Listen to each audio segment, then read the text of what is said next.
All right, let's jump to the pass catchers, headlined by Davante Adams, who we heard from, talking about practicing at Camden Yards ahead of the London game. Think he's got the Taco Bell in his house? This is grass. We got enough space. We're not using really 100 yards as it normally. So I know the defense probably not thrilled about having 25 yards of field here. But yeah, I mean they can work on red zone stuff, so we'll be okay. In Oakland, they used to play in a stadium where the baseball field was part of it. Can you imagine having to play football games on a baseball infield? I think whoever was the head of the CBA at that point, we got to somehow bring them back up, and we can't let them get away with this, because that'd be crazy. I would not want to fall on this, and they were playing on it when I was in the league too. I just never had the privilege of playing on a baseball infield before. Every Baltimore Oriole got injured this year, so hopefully it's not contagious for Davante. But he's going to be the number one guy in London, Matthew, with a severe doubt around Puka Nacua's ability to go. Yeah, and so he should get a massive target share. He normally does, but with no Puka Nacua against Jacksonville, he should get a massive target share. There's been 3 different wide receivers this year, guys. 3 different wide receivers that have seen at least a 30% target share against the Jags. All of them scored at least 22 fantasy points. Right now, there's only one guy in the NFL that's second that has more end zone targets than Davante Adams. You know, sort of that connection that he had with Aaron Rodgers when they get in close and just like, you know, the short slant stuff or even the fades or whatever. It's continued with Matthew Stafford. They're looking for him when he gets in close. He's got 70%, 69% and change of the Rams' end zone targets here. Davante Adams. He's my wide receiver 3 this week. Incredible that George Pickens has almost doubled up yes. The third in Keenan Allen, almost, in terms of end zone. And that Malik Neighbors is still tied for 4th, despite the fact he hasn't played in 2 weeks. Yeah, indeed. That's unbelievable. the best stat on there, the Malik Neighbors. Tyquan Thornton, who couldn't get a look last week as well.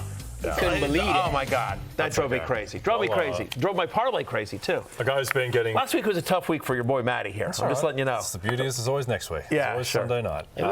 Look, you play me this week in the League of Assholes. You always, have a chance to ruin my season. Because now it's no one wants to be the first one. I know. That's pressure's pressure. now on you. That's pressure. My season's over, so now all I can do is just be a spoiler. And so, Lawrence, think about that. Like, I have yet to win this year.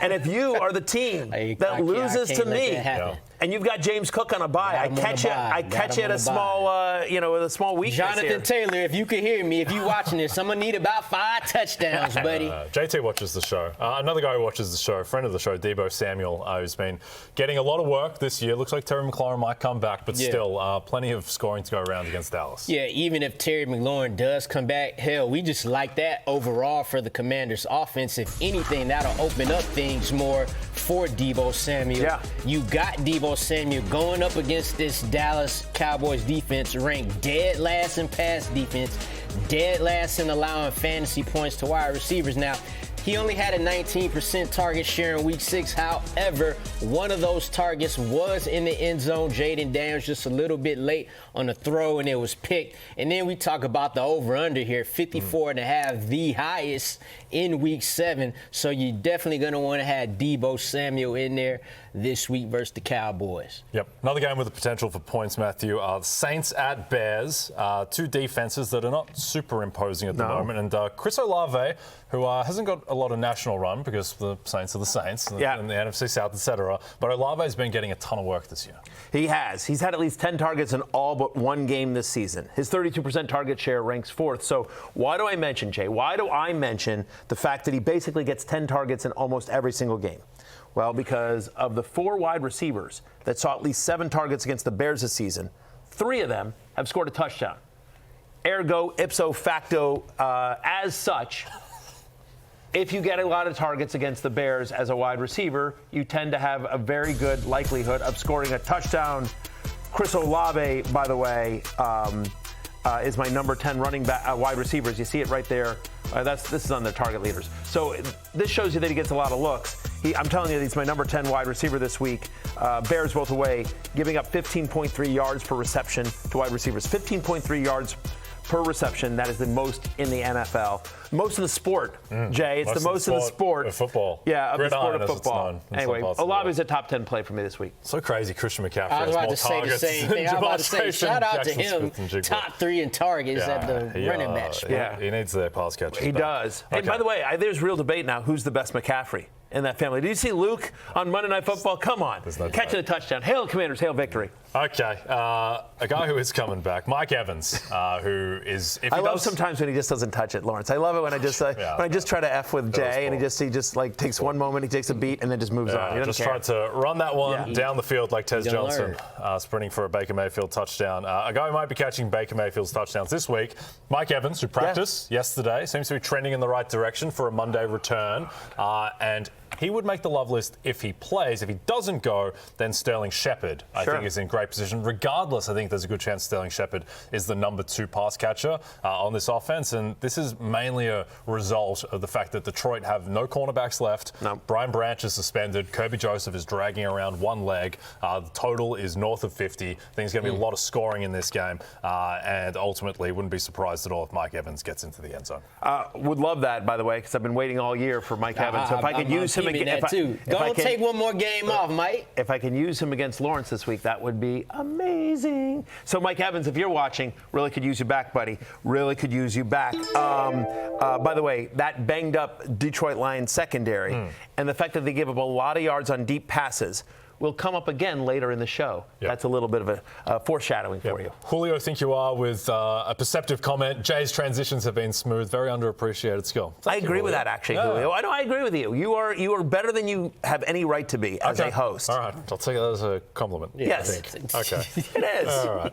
Another guy who is better than he has any right to be in an offense with Dylan Gabriel, Harold Fannin Jr., who is working the middle of the field, which is the only place where Dylan Gabriel wants to throw it. That's right. If you're a Browns tight end, you want Dylan Gabriel to be the franchise quarterback. Right. That he gonna throw it from here to here every time. He ain't getting it past 15 yards. He's kind of noodle arming it there. But look, Fannin's usage last week was unbelievable. 78% route participation, which was a season high. He also had a utilization score. Again, this is the score that they've come up with at Fantasy Life that uses underlying metrics to predict future performance on an easy 1 to 100 scale about how much they're used and how are they used on passing passing routes, et cetera, down in distance, et cetera. Scale of 1 to 100, his utilization score last week was 90. That's 4th best among all tight ends. So he was basically out there every single play, and it's a nice match with Miami. Dolphins, 5th most yards per game to tight ends, 7th most fantasy points. And David Njoku did not practice yesterday. He's got a knee injury. He's day-to-day. We're all day-to-day. But I think there's a chance, especially just what we're talking about with Jacoby Myers, David Njoku rumored to be on the trade block, and so whether it's a real injury or whether it's hey, we just need you to not get hurt so we can get something for you on the trade market, there's a chance that, and there's a decent chance Njoku doesn't play for one reason or another this week. I have Fannin as a top 8 fantasy tight end this week. Yep. I thought one of the funniest moments of the season was when Kevin Stefanski called a Hail Mary for Dylan Gabriel in London against the Vikings, and the Hail Mary didn't come close to the end zone. And then they got called back, and then the next play we're like, we're not doing that again. We're gonna run something, they threw it 52 times. Yeah, unbelievable. All right, let's get to others receiving votes. The guy who got off the schneid in a big way and won the Chargers of the game. Well, it was really Justin Herbert who won the Chargers of the game, breaking out that Jalen Phillips sack. But Ladd McConkey with huge signs of life, Matthew. Hey, McConculus, right? Over the last 2 games, they finally remembered that Ladd McConkey's on their team. He's got 5 red zone targets in the past 2 weeks. First 4 games, he had 1 red zone target total. So 5 in the last 2 games. It's a nice matchup against your Colts. Will allow the 3rd most fantasy points to opposing wide receivers, Jay. Kenny Moore came back to practice in a limited fashion yesterday, their star slot corner. But I think it's still unsure. Is he going to play this week? And even if he does, is he going to be limited somewhat? Could he, maybe just in his first game back from this injury, play, limited snaps?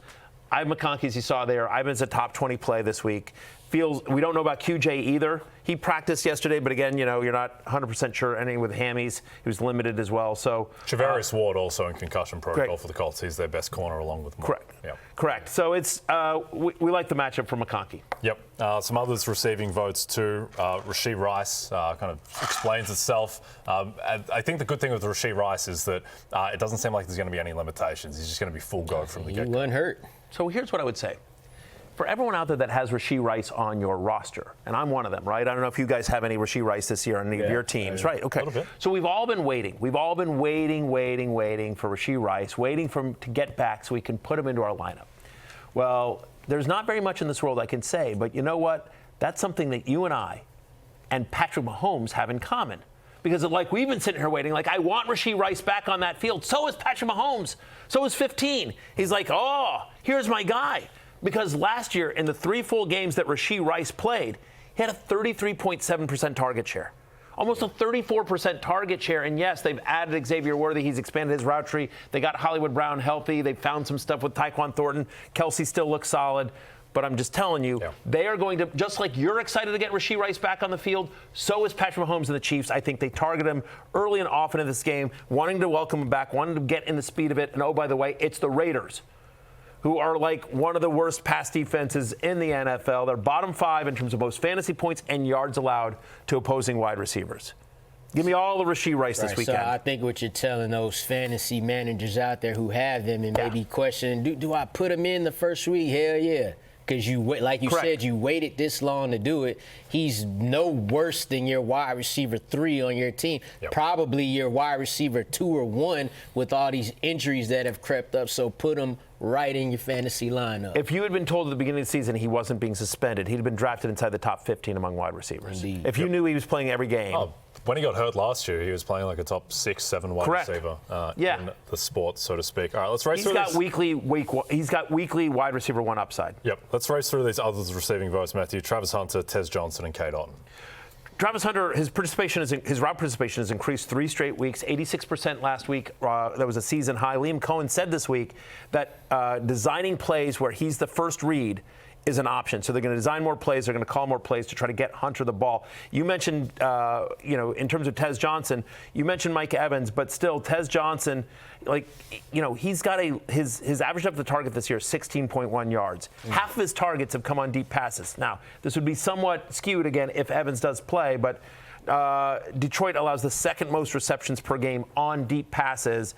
Oh, by the way, Cade Otten, I will also just mention here, speaking of that same game, last week he had a 26% target share. Games over the last 2 years where he's gotten a north of 20% target share. Cade Otten averaging almost 15 fantasy points per game. So again, we think this is a shootout game. Detroit secondary super beat up. So I want as much a piece of the Buccaneers passing attack as I can.